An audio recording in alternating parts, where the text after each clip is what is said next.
couldn't do it.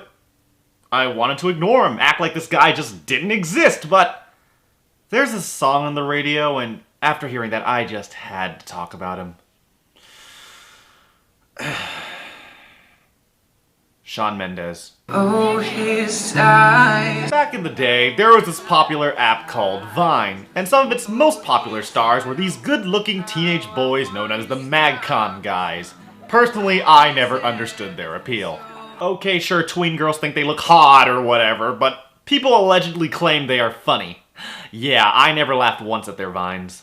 Breaking off from this talentless group was one Shawn Mendes, the least obnoxious one. He went on to start his own career as a singer, and let me tell you, I am not a fan. Oh, I'm not talking about Mendes, I'm talking about his tween girl fan base. Granted, I'm not particularly interested in Mendes' singing as well, but back when I was on Vine, I had to run into so many clips of little girls singing, "We don't have to be ordinary, make your best mistakes!" In 2015, Shawn Mendes had his breakthrough hit with Stitches. Now if you ask me, I think the song is poorly written teen excrement. But you know, I can't get too mad at the song. It's just cheese for teen girls to play on their ukuleles. But if you've heard his latest song, he's about to get serious. I won't lie to you. I know he's just not right for you. Mendes here sees a girl in a terrible relationship, and he's telling her to get out. Now, I have witnessed terrible relationships between people around me. They are not fun. Surely the adorable Mendes here has some great advice for the girl. 'Cause I know I can treat you better than he can, and any girl like you deserves a gentleman. Okay, so this is your typical leave your boyfriend for me song. I'd like to say that's kind of lame, but he seems pretty damn serious about this. Tell me, why are we wasting time on all your wasted crime when you should be with me instead? Bone me! Is what he's saying. To summarize, this song is basically Mendes pitching himself to be this girl's lover. As someone who's not a fan of his singing voice, I can admit that this song is well in line for his abilities. It's not for me, but it works as basic food for the teen girl. On a surface level. But unfortunately, there's more. If you haven't noticed, Mendes is using this music video as a way of helping victims of domestic violence. And while that's fantastic of him to do, it puts the song itself in a completely new context. This girl isn't just in a bad relationship, she's in an abusive relationship with the boyfriend who's regularly assaulting her.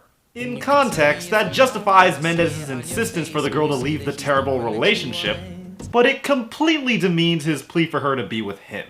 You see, this isn't a song about domestic violence disguised as a teen love song. This is a teen love song disguised as a song about domestic violence. And I may be the only one who thinks this, but that offends me. Dude, the girl is getting abused on the daily. Forget about trying to get a first base with her and focus on the real problem. Which, if you haven't realized yet, is that she's getting abused on the daily! This is intervention level seriousness. A simple love song doesn't cut it. The focus should be on getting help, not on you wanting to get some. Mr. Mendes. Not cool. I can guarantee you that most of the teen girls who love this song are probably singing this like it's just some fluff piece, like thinking out loud. So when I said that the song works as basic food for the teen girl, that's the problem. It shouldn't be basic music for the teen girl. When you talk about a sensitive topic such as this one, the song, at least on an aesthetic level, should sound like it has a sense of weight. Musically, this song has no weight. I heard this song many times on the radio before watching the music video, and until then, I didn't even think this song could be about domestic abuse. I just wanna give you the loving that you're missing, baby, just to wake up with you. Oh yeah, she also kind of happens to be in an incredibly volatile relationship with a physically and verbally violent boyfriend, just letting you know. That kind of deception does not fly in my book. Now, Stitches wasn't guilty of anything more than being lazily written and mostly annoying.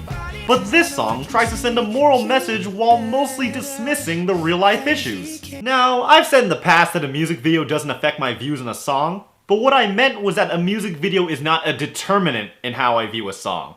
What I didn't say is that a music video provides context into the artist's intent.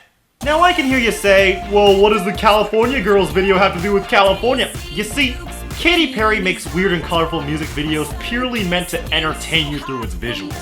She couldn't care less about relating it to the song at hand.